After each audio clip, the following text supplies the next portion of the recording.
શું તમે ધોરણ 12 પાસ કર્યું છે અને ડૉક્ટર, એન્જિનિયરિંગ અથવા અન્ય પ્રોફેશનલ કોર્સમાં પ્રવેશ લીધો છે? તો કોટક કન્યા સ્કોલરશિપ 2026-27 હેઠળ તમને દર વર્ષે 1.5 લાખ સુધીની સહાય મળવાપાત્ર છે.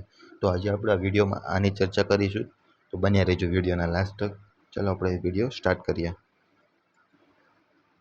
કોટક મહિન્દ્રા ગ્રુપ અને કોટક એજ્યુકેશન ફાઉન્ડેશન દ્વારા ચલાવવામાં આવતી CSR એક્ટિવિટી હેઠળ તેનો હેતુ આર્થિક રીતે નબળા પરિવારની તેજસ્વી વિદ્યાર્થીઓને પ્રોફેશનલ ગ્રેજ્યુએટ માટે આર્થિક સહાય આપવામાં આવે છે. વાત કરીએ આ સ્કોલરશિપમાં કોણ એલિજિબલ છે, તો માત્ર ભારતીય કન્યા એટલે કે ઓનલી ગર્લ્સ વિદ્યાર્થીઓ ધોરણ 12માં ઓછામાં ઓછા 75 માર્ક્સ અને 2026-27માં પ્રોફેશનલ ગ્રેજ્યુએટના પ્રથમ વર્ષમાં મેળવેલ એડમિશન હોવું જોઈએ. જે ગર્લ્સ વિદ્યાર્થીઓને 1 વર્ષનો ગેપ લીધું હોય તો તે પણ આ સ્કોલરશિપમાં અરજી કરી શકે છે. વાત કરીએ ધોરણ અને કયા કોર્સ માટે આ સ્કોલરશિપ બહાર પાડવામાં આવે છે, તો વાત કરીએ engineering, MBBS, LLB, architecture, designing અથવા બીજા કેટલાક પ્રોફેશનલ કોર્સ માટે આ સ્કોલરશિપ બહાર પાડવામાં આવી છે. વાત કરીએ તો કઈ કેટેગરીની ગર્લ્સ આ સ્કોલરશિપમાં અપ્લાય કરી શકે, તો general, OBC, ST, SC, EWS આ એટલી કેટેગરીની ગર્લ્સ આ સ્કોલરશિપમાં અપ્લાય કરી શકે. વાત કરીએ ઇન્કમ લિમિટની, તમારા પરિવારની વાર્ષિક આવક 6 લાખ કરતાં ઓછી હોવી જોઈએ. વાત કરીએ સ્કોલરશિપ અમાઉન્ટની, દર વર્ષે તમને 1.5 લાખ સુધીની સહાય આપવામાં આવે છે. વાત કરીએ તમે કેટલી વાર આ સ્કોલરશિપમાં અપ્લાય કરી છે. કોર્સ પૂર્ણ ન થાય ત્યાં સુધી તમે દર વર્ષે આ સ્કોલરશિપને રિન્યુઅલ કરાવી શકો છો. વાત કરીએ જરૂરી ડોક્યુમેન્ટની, તો 12માની marksheet, income certificate, admission letter અથવા bonafide certificate, college fee structure અથવા એન્ટ્રન્સ એક્ઝામ સ્કોર જેવી કે JEE, NEET જેવી વગેરે તમે એન્ટ્રન્સ એક્ઝામનો સ્કોર નાખી શકો છો. આધાર કાર્ડ, બેંક પાસબુક અને તમારો પાસપોર્ટ સાઇઝનો ફોટો એટલા જરૂરી ડોક્યુમેન્ટ છે સ્કોલરશિપમાં અપ્લાય કરવા માટે. વાત કરીએ અરજીની શરૂઆતની તારીખ અને છેલ્લી તારીખ, તો તેની શરૂઆતની તારીખ 14 જુલાઈ અને છેલ્લી તારીખ 20 ઓગસ્ટ છે. વાત કરીએ ઓફિશિયલ વેબસાઇટ અને પોર્ટલની, તો તમે બડી ફોર સ્ટડીની ઓફિશિયલ વેબસાઇટ દ્વારા તમે આ સ્કોલરશિપમાં અપ્લાય કરી શકો છો.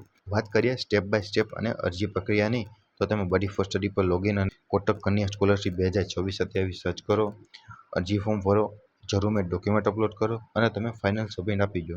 વાત કરીએ સિલેક્શન પ્રોસેસની, તો તમારા શૈક્ષણિક ગુણ અને આવકના આધારે તમારી શોર્ટલિસ્ટ કરવામાં આવશે, ઇન્ટરવ્યૂ રાઉન્ડ લેવામાં આવશે અને અંતિમ મેરિટ મુજબ તમારી પસંદગી કરવામાં આવશે.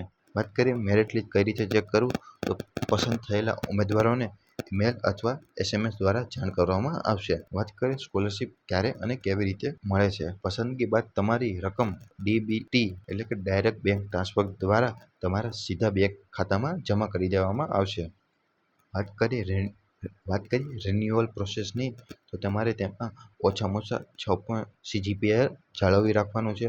તમારે કોઈ બેકલોગ ન હોવો જોઈએ અને નિયમિત હાજરી અને સારું શૈક્ષણિક રેકોર્ડ હોવો જોઈએ. રિજેક્ટ થવાના ચાન્સીસ શું છે, વાત કરીએ સ્કોલરશિપના, તો તમારે 75% ઓછા માર્ક્સ આવ્યા હોય, આવકની મર્યાદા વધુ હોય, અધૂરા અથવા ખોટા ડોક્યુમેન્ટ અપલોડ કર્યા હોય, પાત્ર કોર્સ અથવા કોલેજમાં ન હોય, આવા કારણોથી તમારું સ્કોલરશિપ રિજેક્ટ થઈ શકે છે. વાત કરીએ મહત્વના નિર્ણયો અને શરતો, સ્કોલરશિપનો ઉપયોગ માત્ર શૈક્ષણિક ખર્ચ માટે જ કરી શકાય છે. Kotak group, Kotak education founder અને બડી ફોર સ્ટડીના કર્મચારીઓના બાળકો આ સ્કોલરશિપમાં અપ્લાય કરી શકતા નથી. વાત કરીએ વારંવાર પૂછાતા પ્રશ્નો વિશે, શું હોસ્ટેલ માટે આ સહાય મળે છે? તો હા વિદ્યાર્થી મિત્રો, હોસ્ટેલ સહિત અન્ય શૈક્ષણિક ખર્ચ માટે આ સ્કોલરશિપનો ઉપયોગ તમે કરી શકો છો. શું BA અથવા BScના વિદ્યાર્થીઓ આ અરજી કરી શકે છે? તો ના વિદ્યાર્થી મિત્રો, આ સ્કોલરશિપ માત્ર પ્રોફેશનલ ગ્રેજ્યુએટ કોર્સના વિદ્યાર્થીઓ માટે જ બહાર પાડવામાં આવી છે. તો તેમાં BA અથવા BScના વિદ્યાર્થીઓ આ સ્કોલરશિપમાં અપ્લાય નહીં કરી શકે. મહત્વની ટિપ્સની વિશે, તમારા સ્કોલરશિપમાં અરજી છેલ્લી તારીખ પહેલાં તમે અરજી કરો, બધા ડોક્યુમેન્ટ પહેલાંથી સ્કેન કરીને તૈયાર રાખો, મોર અબાઉટ યોરસેલ્ફ વિગત ધ્યાનથી અને વિગત ભરો, તમારા વિગતો સબમિટ કરતા પહેલાં એકવાર પ્રિવ્યૂ ચેક કરો. તો વિદ્યાર્થી મિત્રો, આજના માટે એટલું જ.